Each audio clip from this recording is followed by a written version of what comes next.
Assalamualaikum warahmatullahi wabarakatuh. Perkenalkan nama saya Zainal Abidinsyah dengan NPM 411221000025 dan ada rekan saya Muhammad Ramadan 411221000029 dan ada Fiona Azhara dengan NPM 411122100035 dan yang terakhir ada Arya Dwi Putra dengan NPM 411221000043. Di sini saya dan kelompok saya mau mempresentasikan hasil dari tugas kami untuk memenuhi tugas UAS pada mata kuliah testing implementasi. Judul yang kita ambil kali ini adalah pengujian perangkat lunak sospel menggunakan metode white box testing dan black box testing dengan menggunakan strategi pengujian bottom up. Selanjutnya saya akan serahkan kepada Pak Arya untuk melanjutkan presentasi. Baik, selanjutnya pendahuluan latar belakang. Pengujian aplikasi sospel atau sosis sepele menggunakan metode white box dan black box untuk memastikan keandalan keamanan dan kinerja optimal. White box juga fokus pada identifikasi dan perbaikan bug pada tingkat kode sumber, sementara black box menilai respon aplikasi terhadap input pengguna dan antarmuka pengguna. Dengan pengujian ini, software diharapkan memberikan pengalaman berbelanja yang efisien, aman, dan responsif, memenuhi harapan pengguna, dan mendukung efisiensi operasional bisnis fast food. Rumusan masalah. Yang pertama yaitu bagaimana dapat mengukur dan mengevaluasi kualitas fungsionalitas aplikasi sospel. Apakah ada bug atau kesalahan logika pada tingkat keamanan yang dapat memengaruhi kinerja keseluruhan aplikasi sospel, dan bagaimana respon antarmuka pengguna terhadap input yang diberikan dan sejauh mana fitur eksternal dapat beroperasi dengan lancar. Tujuan: menyajikan hasil pengembangan dan pengujian aplikasi sospel dengan fokus pada kepuasan pengguna, keamanan data, kualitas struktural, dan optimisasi kinerja. Pengujian black box menitik beratkan pada fungsi pengguna, sementara pengujian white box fokus pada struktur internal sistem. Laporan ini memberikan dasar untuk pengembangan dan pemeliharaan yang berkelanjutan. Oke, selanjutnya di sini saya akan menjelaskan bab 2 yaitu tinjauan pustaka dan landasan teori. Yang pertama ada tinjauan pustaka. Untuk white box testing, kami mengambil jurnal yang berjudul Pengujian White Box pada aplikasi form login menggunakan teknik basic FAT. Pengujian white box pada aplikasi form login dengan menggunakan teknik basic FAT testing telah diulas dalam penelitian oleh Agung Andriansyah, Randy Andriansyah, dan rekan-rekannya pada tahun 2019. Penelitian ini memberikan landasan teoritis yang kuat untuk perencanaan pengujian keamanan dan stabilitas fungsi internal aplikasi sospel. Lalu untuk black box testingnya, di sini kami mengambil jurnal yang berjudul Testing and Implementation Parking System in PTABC Using Black Box Method. Penelitian ini oleh Johannes Fernandes Andri dan Reynaldo pada tahun 2017 membahas pengujian dan implementasi sistem parkir di PTABC menggunakan metode black box. Meskipun fokus pada sistem parkir, prinsip pengujian black box ini dibahas dapat diterapkan pada aplikasi pemesanan makanan seperti aplikasi yang akan kami uji yaitu Sospel dengan tujuan memastikan fungsionalitas optimal dan pengalaman pengguna yang baik. Lalu selanjutnya ada landasan teori. Yang pertama untuk white box testing diperkenalkan oleh Tom McCabe pada tahun 1976. Jadi pengujian white box ini memungkinkan perencanaan kasus uji berdasarkan kompleksitas struktur program dengan fokus pada pengujian jalur dasar. Metode ini dapat mempresentasikan jalur pengujian tanpa perlu menguji seluruh kemungkinan jalur. Dalam konteks aplikasi sospel, pengujian white box penting untuk menangani kompleksitas program. Lalu black box testing, metode ini muncul pada tahun 1979 yang berfokus pada pengujian eksternal tanpa memperhatikan cara kerja internal aplikasi. Dalam konteks aplikasi sospel, prinsip-prinsip pengujian black box yang relevan dapat diadopsi untuk memastikan fungsionalitas dan antarmuka pengguna optimal. Lalu ada bottom up testing. Pendekatan pengujian integrasi ini dimulai dari komponen terendah, memungkinkan deteksi dini kesalahan program. Kelebihan metode bottom up termasuk efektivitas integrasi sistem dan kemudahan pembuatan kondisi pengujian. Pendekatan ini berguna pada tahap awal pengembangan aplikasi sospel. Baik, di sini di bab 3 mengenai profil dari aplikasi Sospel itu sendiri, yaitu Sospel ini membawa inovasi terdepan dalam kuliner sosis pedas sejak diluncurkan pada tahun 2003. Dan aplikasi ini menyatukan kelezatan sosis pedas dengan kemudahan memesan online, memberikan pengalaman berbelanja yang lebih efisien.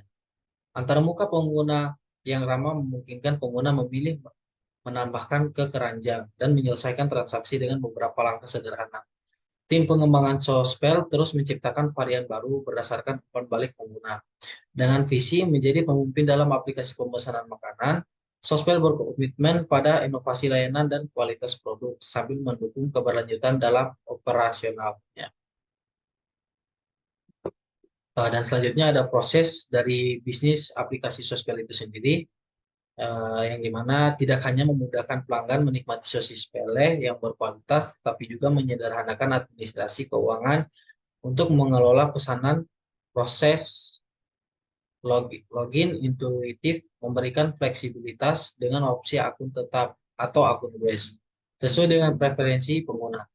Pada beranda aplikasi, pelanggan langsung memilih produk sosis pele dan varian rasanya dengan mengklik select produk. Kemudian, pesanan dikonfirmasi dengan mudah melalui fitur confirm, menciptakan pengalaman pengguna yang intuitif dan efisien. Setelah konfirmasi pesanan, rincian pesanan ditampilkan untuk transparansi. Pengguna dapat melihat jumlah dan varian rasa sosis yang dipilih serta total harga. Ini memungkinkan verifikasi pesanan sebelum melanjutkan tanda tanpa perlu mengisi ulang rincian.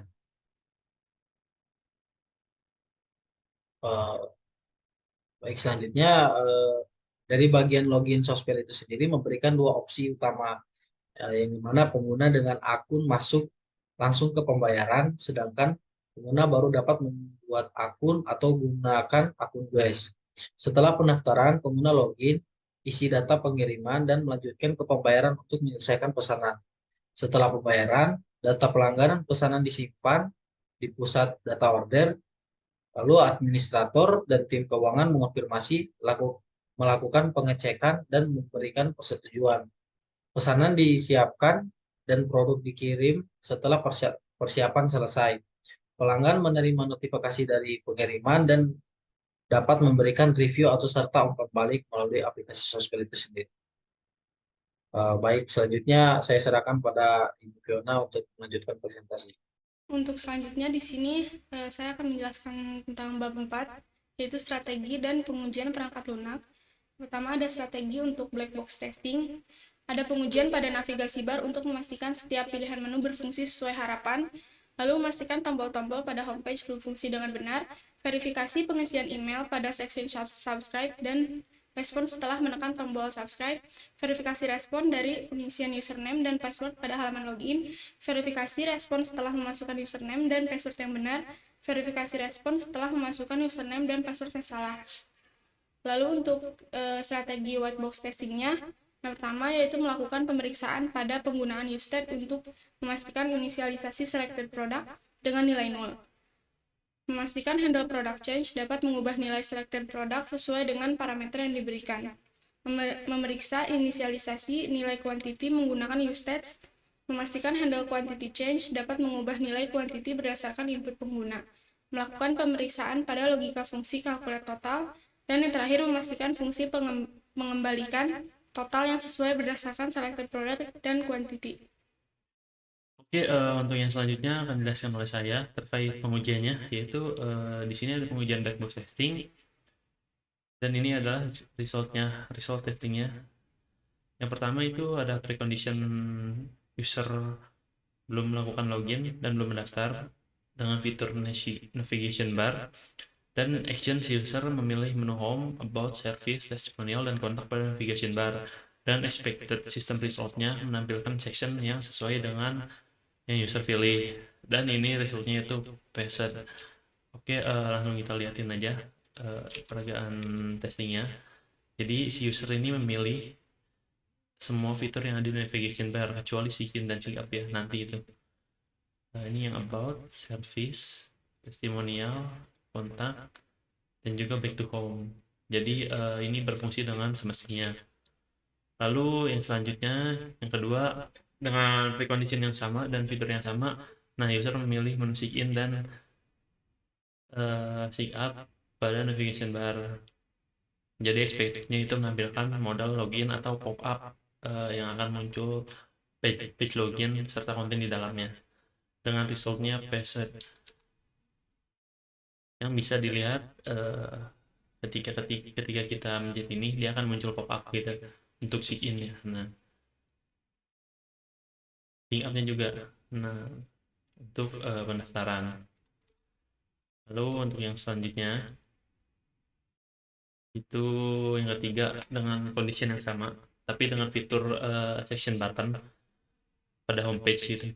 Jadi si user klik button order now pada section home atau discovery now pada section about, dan expected result-nya menampilkan modal product list, page, serta konten di dalamnya. Dengan result testing itu present yang bisa dilihat ketika kita klik order now ini, maka dia akan memunculkan product page. Nah, ini select product. Lalu discovery now juga sama, akan menampilkan ini product page, select product.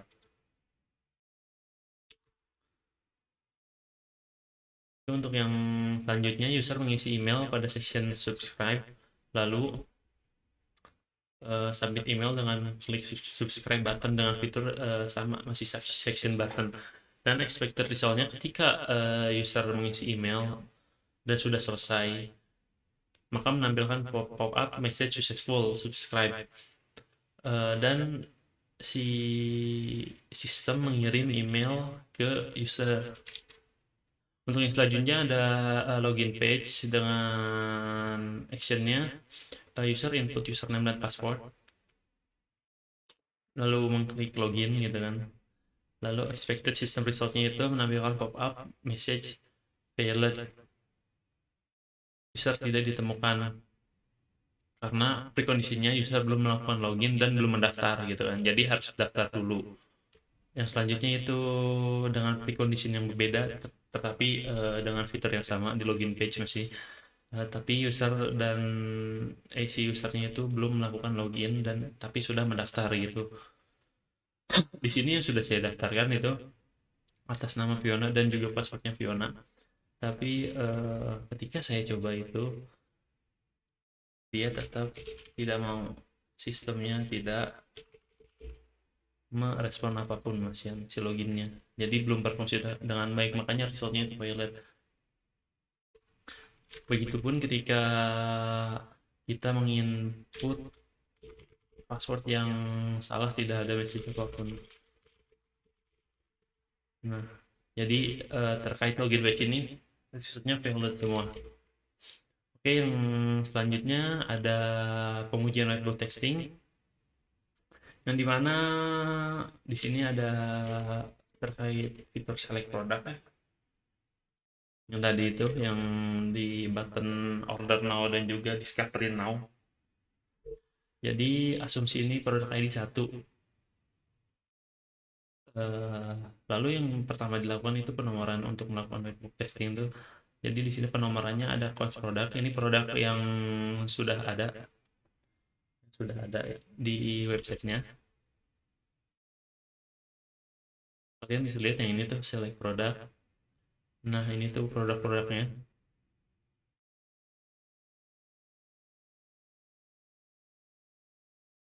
Lalu yang kedua itu di penomoran ada select produk, set select produk, use state null. Jadi ini tuh variable yang mengset dan juga bisa digunakan untuk bahwa si produk itu terselect gitu. Dengan defaultnya itu null. Untuk yang selanjutnya itu penomoran yang ketiga itu ada handle product change, product ID. Jadi ini tuh sebuah function yang menampung parameter product ID yang dimana tadi asumsinya product ID-nya 1. Lalu setelah itu di sini ada set selected product dengan parameter product ID. Jadi ini tuh variable ini, si set product ini, jadi dimasukkan ke dalam sini dengan yang satu tadi ini, asumsinya kan 1 produk ini. Jadi di select produk itu jadi 1. Contohnya misalkan kita select ini, maka produknya jadi produk 1. select ini jadi produknya produk 2 gitu, dan ini produk 3, produk ID-nya. Oke, di sini yang kedua ada flow graph, yang dimana yang pertama itu ada product range sebagai start, lalu kedua ada selected product state yang tadinya null, yang tadi itu defaultnya null. Terus yang ketiga ada handle product change start, si function handle product change-nya itu mulai. Lalu set selected product yang menaruh value product ID yang ada di parameter handle product change itu sesuai inputan user ke selected product, lalu handle product change-nya n. Lalu di sini ada cyclomatic complexity growth. Ini sudah tersedia rumusnya ya. Nah, ini yang kelima ini sesuai dari flow ya, flow graph ini. Yang dimana resultnya itu memunculkan angka 1, yang dimana ini tuh sebagai penanda independent path-nya memang ada 1 gitu, untuk make sure yang dimana independent path-nya ada 1, 2, 3, 4, 5. Lalu yang selanjutnya ini ada Graphic Route dan Result Testing. Nah, untuk di Result Testing ini ada root IP. Sesuai root IP itu yang tadi independent path-nya. Dengan expected result-nya data select produk berubah ketika user memilih produk. Dan actual results-nya itu data select produk berubah ketika user memilih produk. Yes, itu passed atau lulus. Bisa kita lihat di sini, ketika saya memilih manis maka datanya akan berubah seperti image-nya. Yang bisa dilihat di sini baru image-nya ya. Dan di next bisa kita lihat lagi data yang berubah itu apa aja. Oke, untuk yang selanjutnya ada testing terkait ad quantity produk. Untuk pertama itu ada penomoran, yang dimana yang pertama itu dalam penomoran post quantity, set quantity, user state 1. Jadi ini tuh si variable quantity dan set quantity, yang dimana defaultnya itu menggunakan number 1 gitu. Jadi si default quantity ini 1. Lalu di sini ada post handle quantity change, yang dimana memiliki parameter event. Lalu ada const new quantity, parse integer, event target value. Jadi si variable new quantity ini memparse, jadi mengconvert apapun itu number ya, dalam kurung ke number, dari string ke number gitu, dari event value target value. Jadi dari yang ditangkap dari inputan user.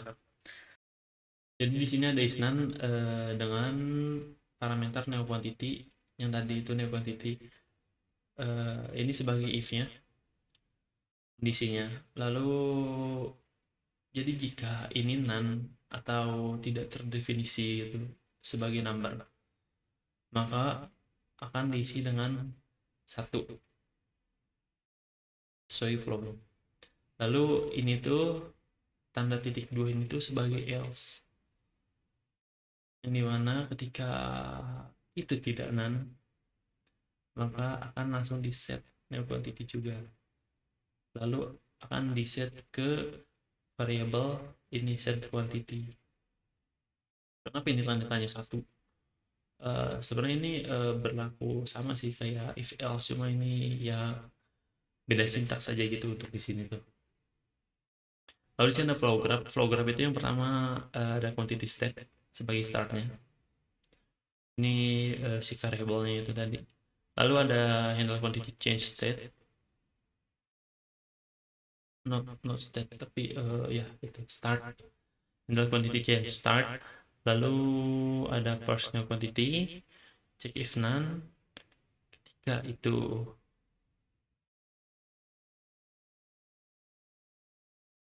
itu none maka set quantity ke 1. Tapi jika itu tidak none maka set quantity to nil.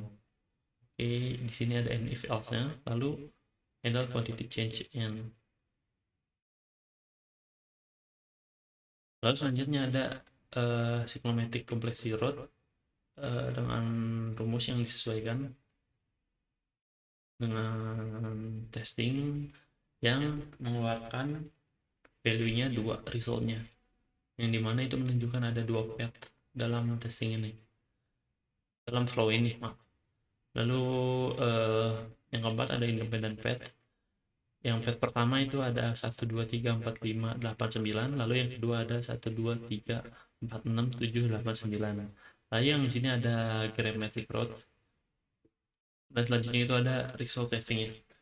Yang pertama itu ada root IP-nya sesuai tadi path-nya. Path yang pertama itu ada 1, 2, 3, 4, 5, 8, 9. Jadi expected result-nya ketika user tidak menginput number, maka quantity akan di-set ke 1 oleh sistem lalu memasukkannya ke dalam variable quantity. Acknowledge-nya sistem set number 1 ketika user menginputkan karakter. Statusnya preset. Bisa dilihat di sini ya, di jumlah ini. Jadi ketika dia memasukkan karakter, sistem mengset ke 1 gitu. Dan ini tidak bisa di bawah dari 0. Oke, yang selanjutnya itu ada yang nomor kedua atau path kedua dengan rutenya itu ada 1, 2, 3, 4, 6, 7, 8, 9, yang dimana expected result-nya itu ada jumlah quantity berubah ketika menambah maupun mengurangi jumlah quantity yang di input user, dan aktual result-nya pun sama, dan result-nya itu preset sesuai yang tadi sudah dicontohkan ya. Jadi si jumlah itu berubah ketika menambah maupun mengurangi jumlah quantity yang diinput oleh user. Oke, yang selanjutnya itu ada calculate total product. Yang pertama dilakukan itu ada penomoran, yang dimana sebagai yang pertama itu ada const product array, ini produk-produk yang tersedia. Lalu yang kedua itu ada const select product dengan default no, variable selected product sama set selected product. Lalu ada variable juga quantity dan juga set quantity dengan defaultnya 1. Lalu yang keempat itu ada const calculate total sebagai function, sebagai variable yang menampung function. Yang kelima itu ada const selected product data, variable yang menampung ini ada function nih product.fin. Ini tuh jadi size variable ini, jadi product nyari nih si ini tuh, si produk ini tuh sebagai si produk ini, jadi product.id, maka ini yang diambilnya sama dengan selected product. Jadi dicocokkan nih produk ID ini sama produk selected product, cocok apa enggak. Jadi ketika selected product data, jadi ketika ketemu si produknya dengan yang diselect customer gitu, maka akan jalan return selected product data dot price kali quantity. Si price produknya dikali quantity yang akan dibeli. Lalu di sini sudah end. Yang kedua ada flow graph-nya.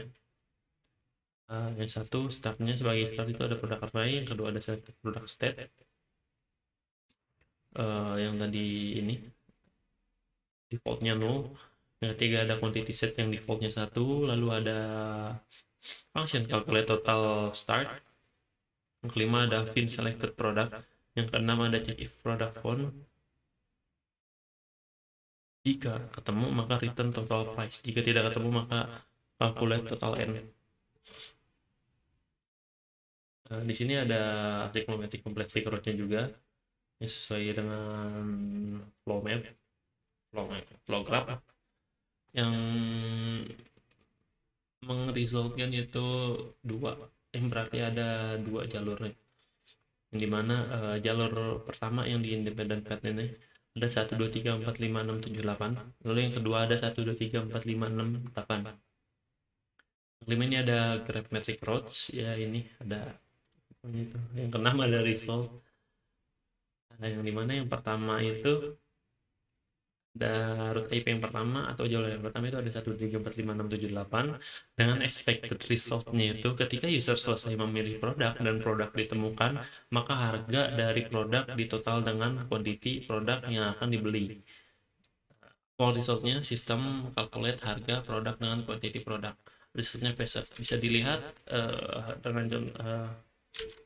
bisa dilihat langsung ya, ini ketika saya mengselect ini pedas, ini harganya 15.000, jumlahnya 3. Nah, maka ini total harganya jadi 45.000. Ini relate juga dengan tadi yang pasted itu, kayak